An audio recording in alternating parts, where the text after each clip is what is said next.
사랑의 하나님 아버지 감사합니다. 종이 주님 말씀 붙잡고 다니엘 성문이나 종의 말이 사람의 말 되지 않냐고 하나님의 말씀 되어서 사랑하고도 귀한 우리 예언의 사람들, 인근각 조와 또 영상으로 예배드리는 모든 일을 위해 또 그 가정 위에 마음의 삶에 적용되기를 원하오니 오직 아버지의 뜻으로만 이루어 주시옵소서. 예수님 이름으로 기도합니다. 아멘. 할렐루야. 우리 사랑하는 예언가족 또 우리 예배자 여러분, 한 주간도 평안하셨습니까? 그래요. 예수님께서 부활 후에 제자들에게 하셨던 말씀을 지난주에 우리 서영호 목사님이 말씀으로 나누었던 바로 그 말씀 기억하시죠? 뭘 하셨죠? 평강이 있을지어다. 근데 여기서 우리가 착각하는 게 있어요. 아, 예수 만나면 우리 평강이 있는 거야. 나 믿기만 하면 되잖아. 그래, 나 교회 다니잖아. 나 예배 드렸잖아. 난 평강해야 돼. 근데 왜 평온하지가 못해? 여기에서 착각이 뭔가냐면 예수님께서 다시 부활하셔서 제자들 앞에, 그 불안했던 자들 앞에 나타나셔서 평강이 있을지어다라고 확신 주고 선포하신 것은 나와 함께 있음으로 그 안에 있는 너희가 평강할 거야 라는 말씀입니다. 예배 드렸지요. 근데 삶에서는 예배자답지가 않지요. 은혜 받았지요. 근데 은혜 받은 사람의 모습이 보이지 않지요. 그때는 예수님이 함께 있지는 않는 거예요. 그러니까 평강하지 않고 불안한 거랍니다. 예수님께서 그 제자들에게 하셨던 말씀, 평강이 있을지어다, 우리는 그것을 수시로 확인해야지.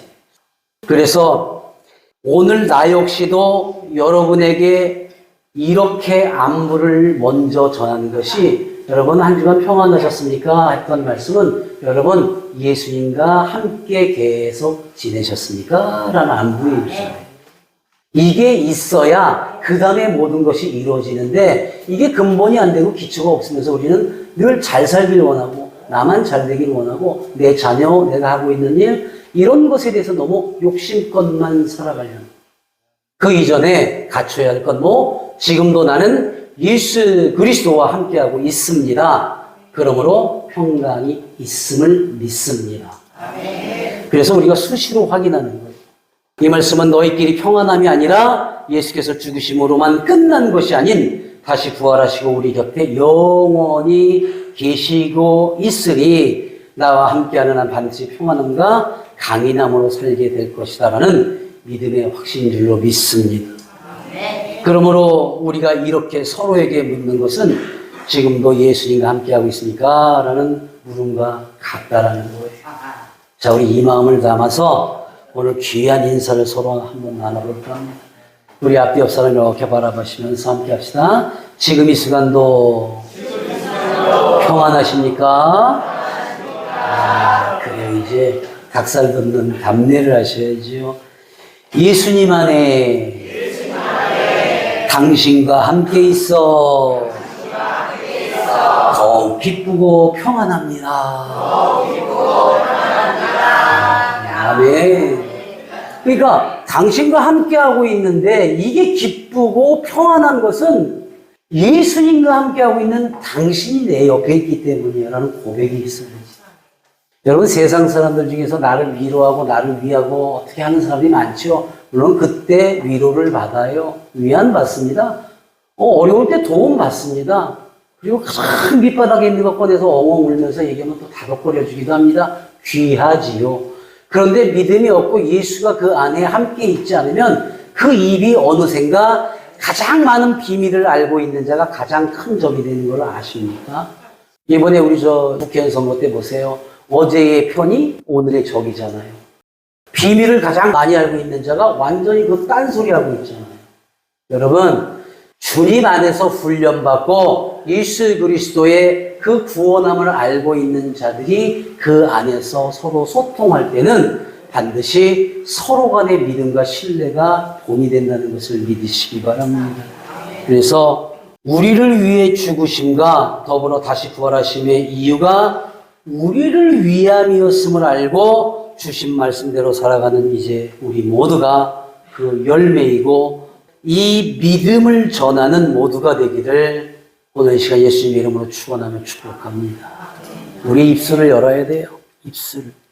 제가 올해 사순절을 지내고 부활절을 기쁨으로 드렸던 날을 이 목회자로서 나는 평생 잊지 못할 역사적인 날로 기록에 남기게 되었습니다. 물론 그 이전에 있었던 많은 날들 가운데 우리가 뭐 사순절을 안 지냈겠습니까? 부활주일, 또 임직식, 세례식이 없었겠습니까? 성찬식이 1년이면 4번인데 없었겠습니까? 근데 왜 굳이 올해 그 기간들을 이렇게 목회자가 되어서 한 교회를 섬기고 성도들을 이끌면서 가장 큰 역사적인 기록을 남기겠다는 이 믿음의 확신이 무엇인가? 바로 우리가 그 세례와 성찬식 그리고 임직식으로 가득해서 그 기쁨을 충분히 나눌 시간은 없었어요, 그날. 왜냐면 이제 준비된 순서들이 많았기 때문에. 근데 제가 태안에 이제 예배 마치고 내려가서 가만히 생각을 하는데 뭐 여러 가지가 떠오르는 거예요. 홀로 이제 나 혼자 이 기쁨을 새기고 있는데 올해 사순절과 고난주간은 제가 이 철야로 힘을 정말 많이 썼어요. 철야라는 건 뭐예요? 밤을 꼴딱 새고 새벽 3시까지 있다가 새벽 예배까지 드리고 잠시 쉬었다가 또 하루 일과를 하는 거예요. 그렇게 예배를 드리면서 40일 이상이 되겠죠. 그렇게 보내고 났더니 조금 무리했는지 심한 몸살이 왔어요. 너무너무 아팠어요. 몸 관리 못하는 거는 우리의 잘못도 있겠지만 많은 분들을 만나서 기도하고 손잡아 주다 보면 할 수 없어요. 저는 더 기쁘게 이것을 받아들이고 있습니다. 근데 뭐 기침도 막 예배 때 보면 이 영상 편집하다 보면 기침 소리가 막 그거 빼느라고 우리 이거 하나만 약속합시다. 목사님이 설교할 때는 좀 참다가 숨 쉴 때 헐럭 하는 거. 자, 연습해 봅시다. 예, 이게 편집하기가 어렵더라고요. 자, 제가 그렇게 막 몸살과 어지러움증으로 막 힘들어하면서도 곰곰이 생각하고 기뻐했던 것은 화단의 수서나 우리 수양관 앞에 이 모습들을 막 떠올리면서 보니까 수양관에 이렇게 활짝 벚꽃이 피었어. 만발해요. 뭐 동백꽃, 수서나. 그래서 이것을 이렇게 바라보면서 마치 우리 예원교회가 막 이렇게 커다란 일들을 해낸 것 같은 모습이 어쩌면 활짝 피어난 그 꽃들을 보는 느낌이었단 말이죠. 그래서 얼마나 뭉클했는지 몰라요. 과연 내가 무엇을 했기에 이렇게 꽃이 피었고 이렇게 세례자들이 생기고 임직자들이 생겼을까? 지나온 10년 그 가운데 드려진 예배들과 일꾼들을 세웠던 다 떠올려왔어요. 솔직한 마음으로는 이전까지는 정에 이끌리던 교회의 안정을 위해서든 임직자를 세울 수밖에 없는 때가 있었어요. 어쩌면 분위기에 등 떠밀리듯 해서 있던 때도 있었습니다. 그래서 스스로 어떤 때 너무 괴로워서 꼭 저희를 세워야 할까라는 마음이 너무너무 아프고 힘이 들어서 임직자를 세우는 규정을 제가 따로 만들었던 적이 있어요. 자추천. 목사님, 저 이제 교회를 위해 섬기고 봉사할 준비가 되었으니 저 집사시켜주세요.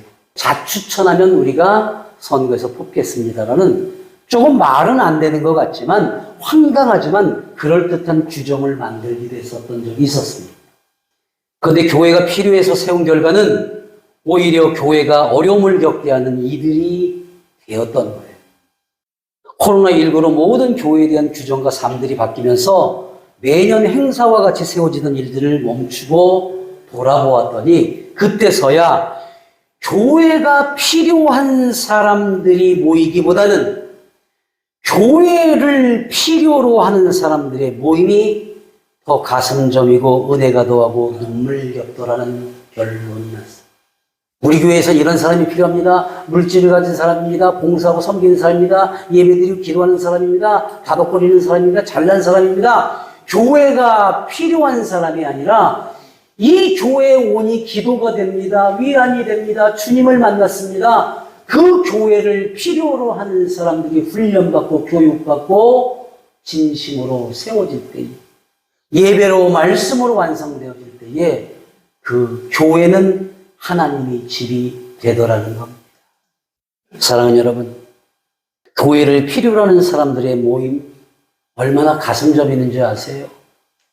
제가 정말 기도할 때마다 한 영혼을 떠올리고 그 사람의 이름을 부를 때 그러니까 눈물부터 나는 사람이 있어요. 어찌 사니? 어떻게 살고 있니? 누구누구 집사야, 누구누구 성도야, 누구누구 권사야. 그리고 그를 대신해서 제가 가슴을 치면서 하나님, 이 가슴 짓듣는 건 제가 할 테니 그 사람 진정한 구원을 얻게 하세요. 이게 뭐예요? 교회를 필요한 사람들이. 사랑하는 여러분, 제가요, 내가 한 일이 아니라 하나님이 하시는 일을 바라보고 그런 하나님을 그리워하고 만나고자 하는 진정한 교회를 필요로 하는 사람들이 은혜 받고 훈련받아 세워지도록 지켜만 보았는데 진짜 정말 섬김이들이 골라지고 알곡과 열매들이 맺히는 것을 지난 부활주일에 알게 되었다라는 거예요. 이게 꼭 10년이 걸렸어요. 10년. 그렇다면 내가 목회자로서 가장 잘한 일이 무엇인가를 생각하게 됐습니다. 이전에 제가 세상에서 살 땐 정말 내가 내 잘난 맛에서 내가 베풀던, 내가 보듬던, 내가 무엇을 성공시키던, 이루던 내가 잘해서인 줄 알았어요. 물론 그때는 그게 맞는 줄 알았어요. 내가 나라는 존재감으로 내가 잘해서 이만큼 되었지라는 때가 있었다면 목회자가 된 후에는 또 교회를 맡아 성도들을 인도하면서 잘한 일은 뭔가? 내가 목회하면서 가장 잘한 일이 뭐지? 라고 생각해 봤더니 잘한 일이 하나도 없는 게 잘했더라. 내 마음대로 뭔가를 이루려 하고 막 이랬던 때도 있었어요. 그런데 그렇지 않고 그저 내가 잘해야지라고 막 극성 떨지 않고 어느 순간에 주님이 앞서가 주시옵소서라고 내가 스스로 다스려질 때에 네가 제일 잘한 게 뭔 줄 알아? 라고 스스로에게 물었더니 잘한 일이 하나도 없는 게 제일 잘한 거야. 잘하려고 하지 않은 게 제일 잘한 거야. 그래서 제가 자랑스럽더라고요. 와, 이 정도면 주의 자녀, 목회자로의 삶을 살아갈 수 있겠구나 싶더라고요. 이번 사순절 지나고 부활절 지나고 그 나무와 꽃들을 보면서 제가 느꼈던 감정이에요. 그 추웠던 겨울이 있었어요. 근데 가만히 있었는데 내가 한 게 아무것도 없는데 나무에 꽃이 피잖아요. 여러분 동백꽃이 빨개요, 노래요? 아, 노란 것도 있긴 있다 참. 아, 그럼 까매요, 빨개요? 빨개요. 개나리가 노래요, 하얘요? 노래요. 그러면 거기서 내가 목사니까 막 색깔을 칠했을까? 기도하면서 아싸 노란색으로 변하라 했을까? 가만히 지켜만 봤는데도 빨간색, 노란색, 그리고 노란 수선화가 피더라. 내가 아니라 아무것도. 가만히 있는데 그때가 되면 돌아오고 피어나고 세워지고 이루어지더라는 겁니다. 사랑하는 여러분, 우리가 아무것도 하지 않았을 때도 우리가 뭔가 하나님을 바라기만 했을 때도 우리는 모여 예배드렸고 은혜의 단비를 내려주셨고 말씀의 축복을 주셨고 그 안에서 서로 부딪혀가면서 서로 간에 받은 은혜를 나누면서 어느 순간에 봤더니 예배가 기쁨이 되어버렸어요. 예배가 은혜였어요. 졸업위에서 나누고 있는 교제가 웃음꽃이 만발했어요.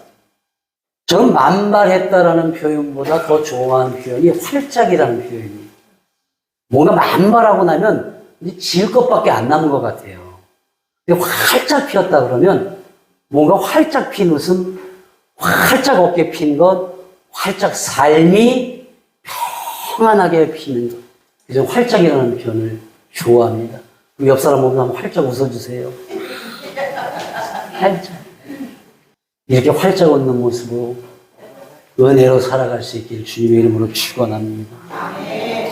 내가 가장 잘한 건 잘한 것이 아무것도 없다라는 그 하나만의 고백이 이번 봄을 맞으면서 얼마나 기뻤는지 몰라요. 사랑하는 예언가족 여러분, 앞서도 말씀드렸지만 이런 고백이 있기까지 수많은 날들을 애쓴다고 애썼던 내가 참으로 부끄러웠어요. 물론 최선을 다해야 하는 게 당연하지만 그 또한 하나님께서 때마다 살피시고 기회를 주시고 상황을 다스리셨기에 가능했다는 걸 알기까지 꼭 10년이 걸렸더라고요.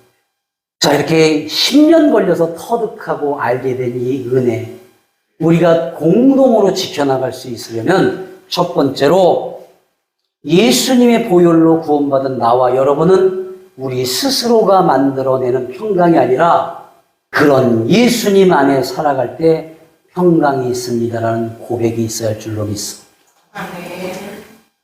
두 번째로 우리가 꼭 잊지 말아야 할 것은 우리가 살아 숨을 쉬는 것은 예수님을 힘입어 생명을 얻었기 때문이라는 것에 대한 고백이 있어야 합니다. 그래서 오늘 본문 말씀에서 사도 요한은 이 요한복음 복음서를 내가 기록하게 된 이유를 이렇게 말합니다. 예수께서 제자들 앞에서 이 책이 기록되지 아니한 뭐라고요?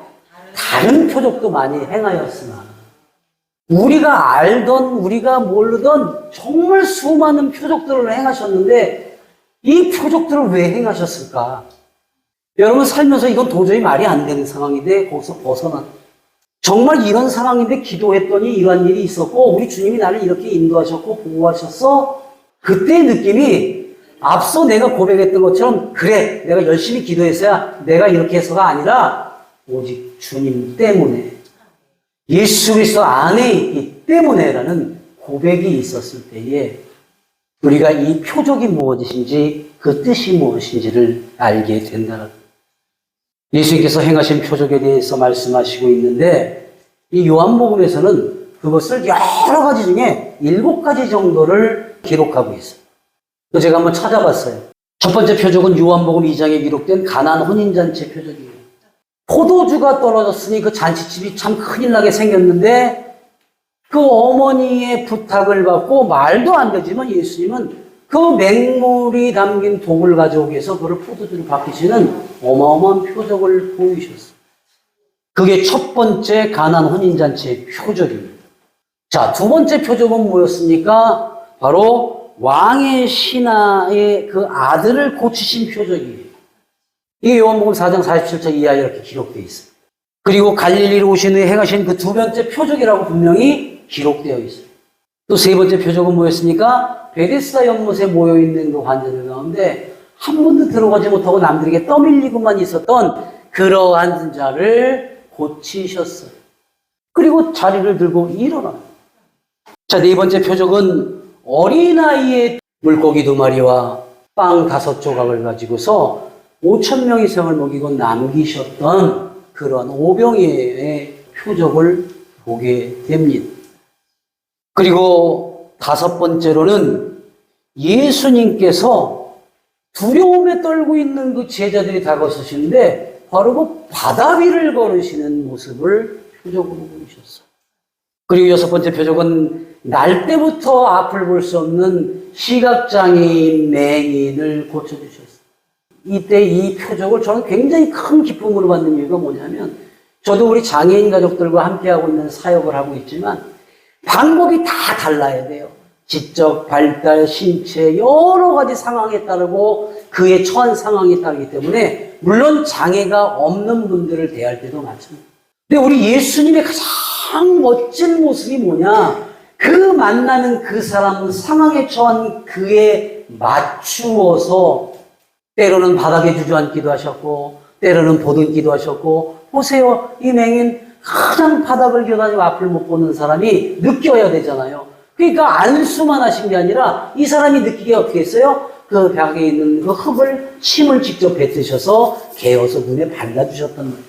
여러분 이게 무슨 비방이겠습니까? 무슨 주술이겠습니까? 저는 그렇게 느껴요. 예수님께서 이 사람이 그걸 느낄 수 있는 감각적인 것을 그에 맞추셨다. 태어나서부터 앞을 보지 못한 사람을 고치시는 표적을 행하셨어요. 그리고 요한복음에 기록되어 있는 그 표적 가운데 마지막 7번째는 바로 죽은 나사로를 살리시는. 이미 냄새가 진동하고 있어요. 그 돌로 무덤을 막았는데 마치 예수님이 나중에 그 돌 무덤 안에 갇힌 것과 똑같은 형상으로 있는데 그를 살리시는데 방법이 뭐였어요? 나사로야 나와라. 왜? 평소 말씀을 듣고 귀담아 듣던 나사로에게 그 방법을 맞추신 거예요. 나와. 예, 주여 나가겠나이다. 사랑하는 여러분, 물론 기록된 대표적인 표적과 이 기적을 말하고 있지만 실은 이보다 더 많은 표적이 있었어요. 그런데 예수님을 가장 근거리에서 따르는 제자들조차도 예수님을 온전히 믿고 따르기까지 이런 핵심적이고 확실한 표적을 보이셔야만 믿던지, 아니면 하나님을 우리는 먼저 믿었어라고 그 교만함의 끝을 달리고 있는 스스로들 믿는 자들이라는 그 유대인들은요, 이것을 믿으려 하지도 않고 오히려 그 표적들을 빌미로 예수님을 해치려고만 했다라는 거예요. 그래서 때마다 예수님은 표적을 행하시면서 내가 이렇게까지 해야 되나? 어쩌면 탄식하셨을지도 몰라요. 자, 한번 봅시다. 그 맹물로 포도주를 만드셨을 때는 겨우 예수께서 이 첫 표적을 갈릴리 가서 행하여 그의 영광을 나타내시며 제자들이 어떻게 했어요? 그를 믿으니라. 겨우 그걸 보니까 이제 그를 믿으니. 자, 병들어 죽게 된 왕의 신하의 아들을 고치셨을 때도 그래요. 예수께서 이르시되 너희는 표적과 기사를 보지 못하면 도무지 어떻게 해요? 믿지 아니한다. 다 보면서도. 여러분, 어떤 모습으로 이야기를 하고 어떤 모습으로 권면하고 어떤 모습으로 인도하고 보듬고 안아줘도 그 보여줘야만 알고 믿는단 말이에요. 또 그런가 하면 뭡니까? 베데스다 연못에서 환자를 고치셨을 때도 영생을 얻기 위하여 네게 나오기를 원하지 아니한다고까지 말했어요. 또 바다 위를 걸어서 돌아오셨을 때도 그렇습니다.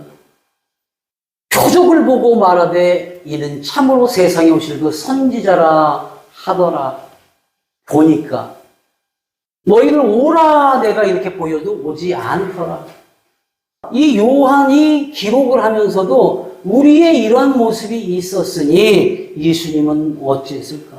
여러분 생각해 보세요. 심지어는 표적을 가까이도 아니요.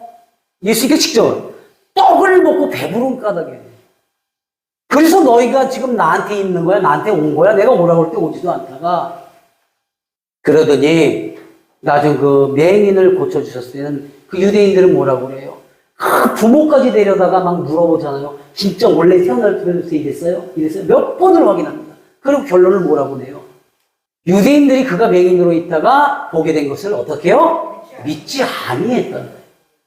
심지어 예수님의 제자인 도마는 부활하셔서 나타나신 그때에 어때요? 옆구리에 그 창으로 찔려서 피를 다 쏟고 구멍이 나 있는 그 구멍에다가 예수님의 옆구리 그 구멍 난 구멍에다가 손가락을 집어넣어 보고서야 그때서야 아 정말 우리 스승이시군요 라고 인정하잖아요.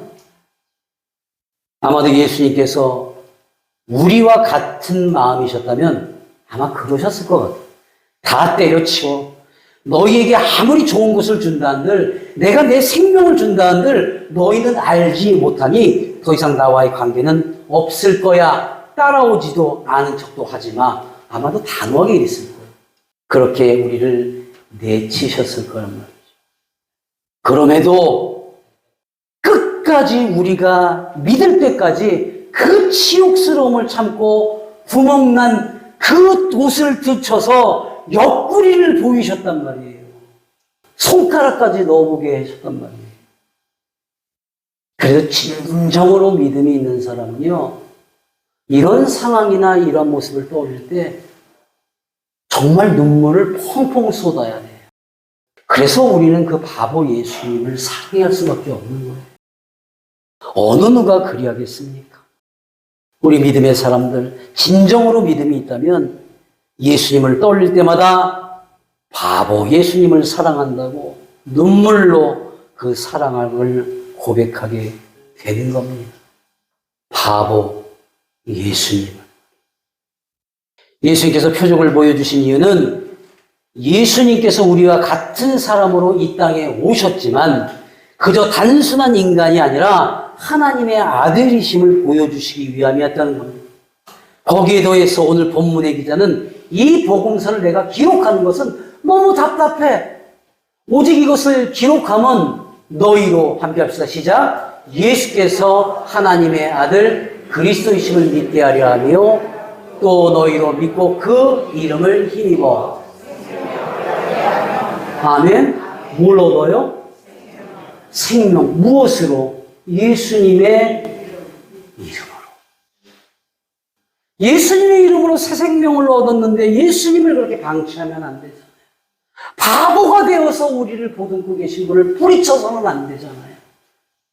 사랑하는 여러분, 미련하리만큼 눈치 없고 버림받을 수밖에 없는 우리를, 죽을 수밖에 없는 우리를 구원의 예수, 빛으로 오신 예수, 죽음으로 우리를 대속하시고 부활의 생명인 예수님의 이름을 힘입어 새 생명을 주시려 한다는 것을 알려주기 위해서 피를 토하는 심정으로 사도 요한이 이것을 기록했다라는 고백이란 말이에요. 우리는 그저 읽기만 하고 우리는 그저 그것을 느끼기만 하면 되는데 그것을 몸소 살아낸 사람들이 피를 토하는 심정으로 이렇게 기록을 했단 말이에요.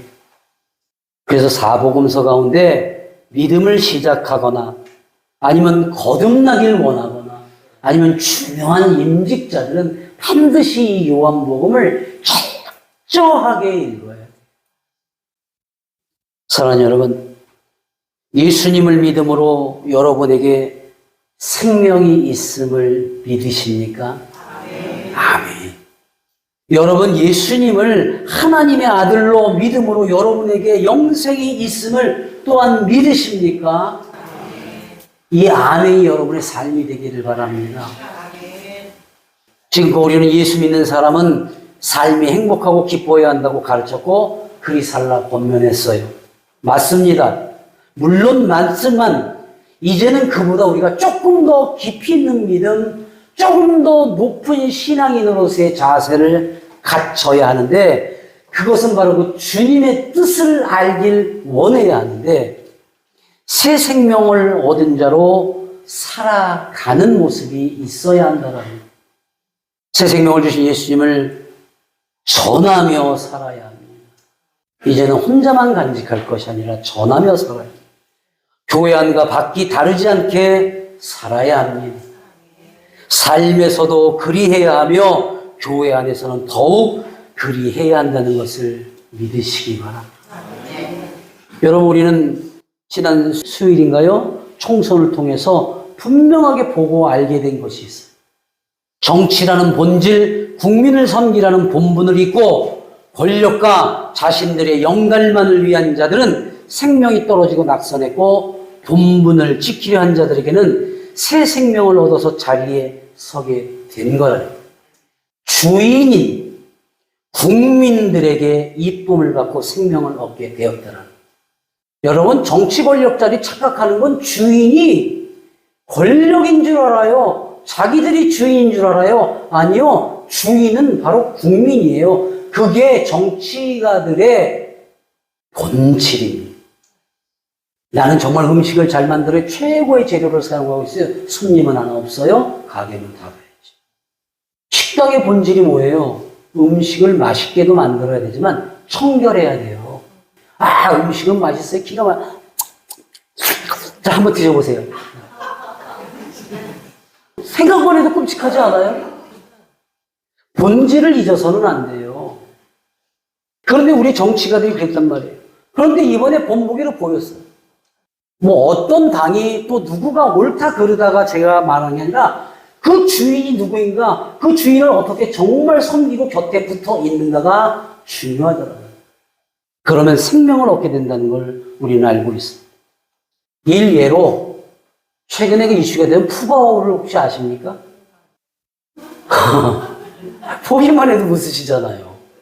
여러분, 이전에 우리가 무슨 이 팬더거민이 고민이 이렇게 보면 그냥 떠올리기만 해도 활짝 웃을 수가 있었습니까? 반달곰 쓸개 빼가지고 하는 이런 거 뉴스 많이 보고 그랬잖아요. 그런데 이 푸바오를 느끼면 물론 중국이 정치적인 거로 전 세계대결을 나누고 있고 또 이념이 다르고 또 이권관계 때문에 막 싸우고 그러는데 푸바오 그러면 우리나라 사람들도 중국에 대한 이미지가 달라지잖아요. 또 중국 사람들 어때요? 한국 사람들 어쩌고저쩌고 막 그런데 그랬잖아요.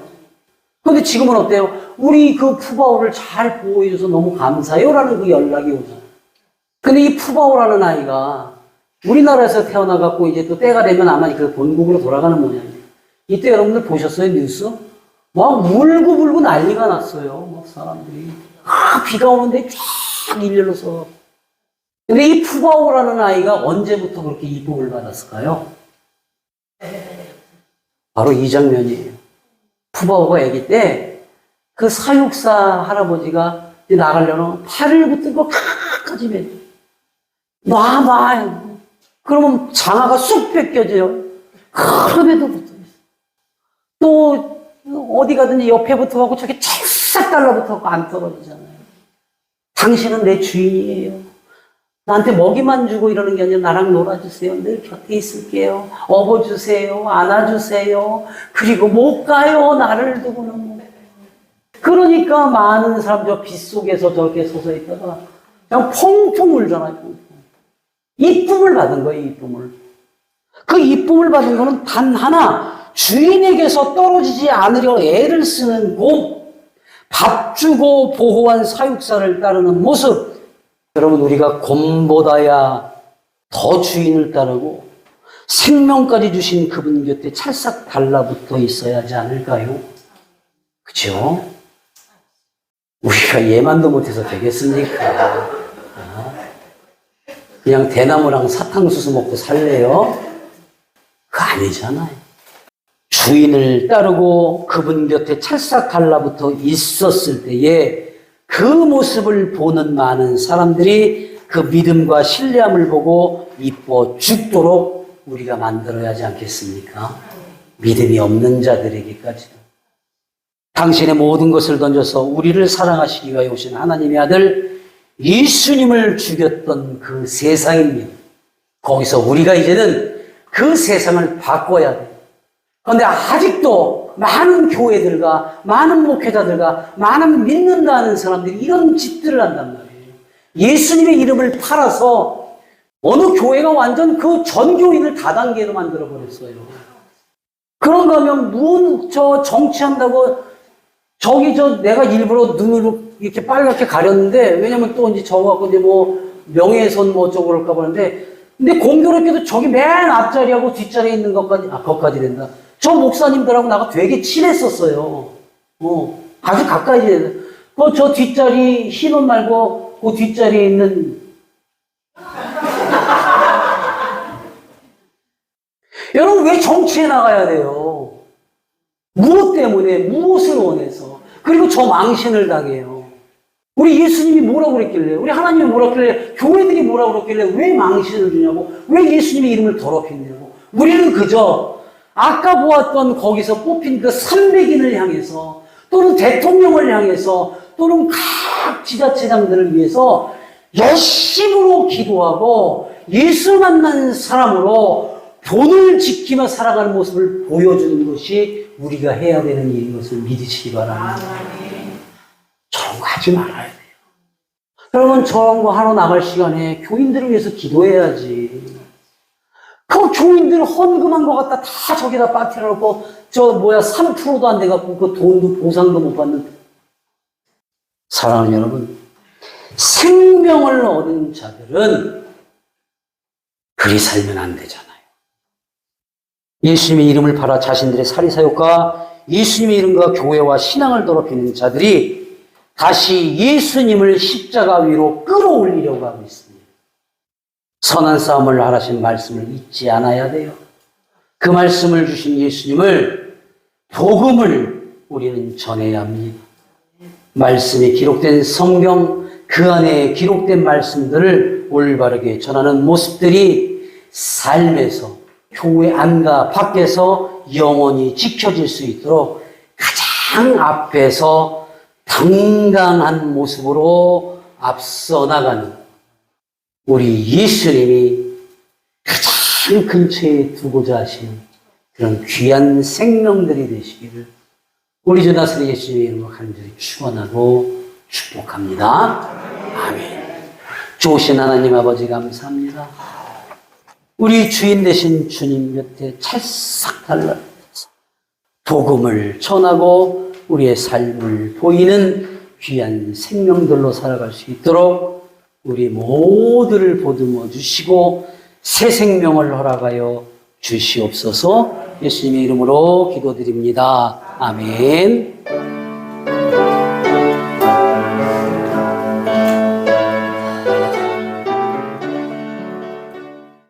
이제는 우리 구주 예수 그리스도의 은혜와 하나님 아버지의 크나크신 사랑과 성령님의 감화감동 역사시고 내주 교통하심이 오늘 함께 예배를 드린 이 자리에 있는 예배자들과 임금각처와 각 가정에서 일터에서 영상으로 예배를 드린 모든 이들과 그들의 자녀들과 가정과 가족과 하고자 하는 모든 일 위에 또 하나님의 명령을 준행하며 살아가는 예언교회와 예언수양관교회의 위와 섬기는 모든 손길들 위에 이제로부터 영원토록 함께 하시길 간절히 축원하옵나이다. 아멘.